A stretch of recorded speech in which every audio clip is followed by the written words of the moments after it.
ফিলিস্তিনের স্বাধীনতাকামী সংগঠন হামাস এবং তাদের রাজনৈতিক প্রতিপক্ষ ফাতাহের মধ্যে ঐক্য আলোচনার আয়োজন করেছে চীন। চীনের পররাষ্ট্র মন্ত্রণালয়ের মুখপাত্র ওয়াং ওয়েনবির নিয়মিত সংবাদ সম্মেলনে এই কথা বলেন। বেইজিংয়ে শিগগিরই এই সংলাপ অনুষ্ঠিত হবে। সংবাদ সংস্থা রয়টার্স বলছে, সংলাপে ফাতাহের প্রতিনিধি দলের নেতৃত্ব দেবেন গোষ্ঠীটির জ্যেষ্ঠ নেতা আজাম আল আহমেদ, আর হামাসের প্রতিনিধিত্ব দলের নেতৃত্বে থাকবেন তাদের জ্যেষ্ঠ নেতা মুসা আবু মারজুক। উভয় গোষ্ঠীর প্রতিনিধিরা শুক্রবার বেজিংয়ের উদ্দেশ্যে রওনা হয়েছে বলে জানা গেছে।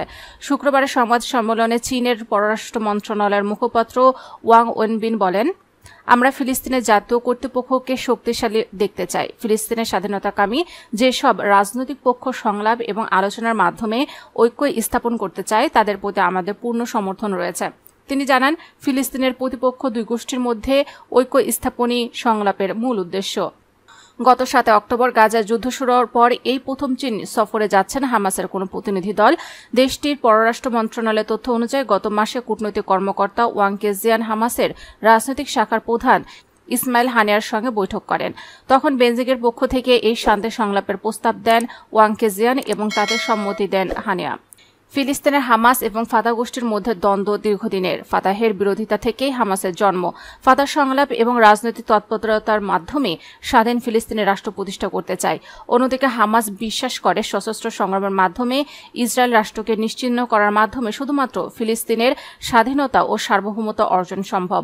তবে সম্প্রতি দ্বিরাষ্ট্র সমাধানের ইঙ্গিত দিয়েছে হামাস। ফিলিস্তিনে ব্যাপক জনপ্রিয়তা থাকলেও আন্তর্জাতিক পর্যায়ে হামাসের তেমন গ্রহণযোগ্যতা নেই।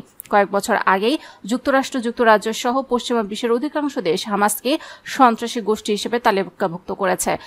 অন্যদিকে ফাতাহের নেতৃত্বাধীন জোট ফিলিস্তিনি কর্তৃপক্ষ আন্তর্জাতিক পরিমণ্ডলে ফিলিস্তিনিদের বৈধ শাসক হিসেবে স্বীকৃত।